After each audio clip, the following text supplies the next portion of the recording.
தினம்தோறும் விளக்கேற்ற நல்ல எண்ணெய் இதயம் நல்லெண்ணெய்.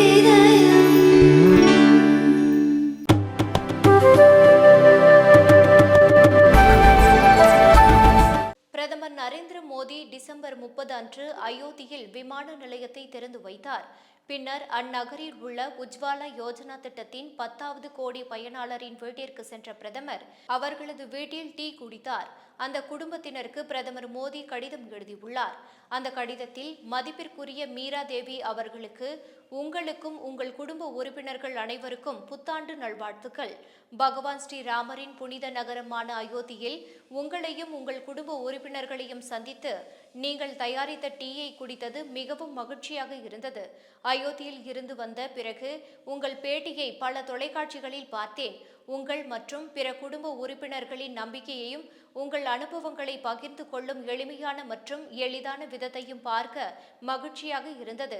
உங்களை போன்ற கோடிக்கணக்கான என் குடும்ப உறுப்பினர்களின் முகத்தில் தோன்றும் இந்த புன்னகையே எனக்கு மிகப்பெரிய திருப்தி. இது நாட்டிற்காக முழு மனதுடன் உழைக்க எனக்கு புதிய ஆற்றலை அளிக்கிறது.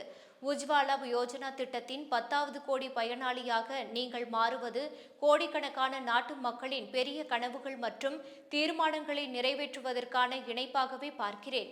உங்களை போன்ற லட்சியம் கொண்டவர்கள் லட்சக்கணக்கில் இருப்பார்கள் என்பதில் எனக்கு முழு நம்பிக்கை உண்டு. நாட்டு மக்களின் சக்தியும் உற்சாகமும் மகத்தான மற்றும் வளர்ந்த இந்தியாவை கட்டமைக்க உதவும். இலக்கை அடைவதில் முக்கிய பங்கு வகிக்கும். உங்கள் குழந்தைகளுக்கான நல்ல ஆரோக்கியம் மற்றும் குடும்பத்தின் பிரகாசமான எதிர்காலத்திற்கு வாழ்த்துக்கள் என பிரதமர் மோடி தனது கடிதத்தில் குறிப்பிட்டுள்ளார்.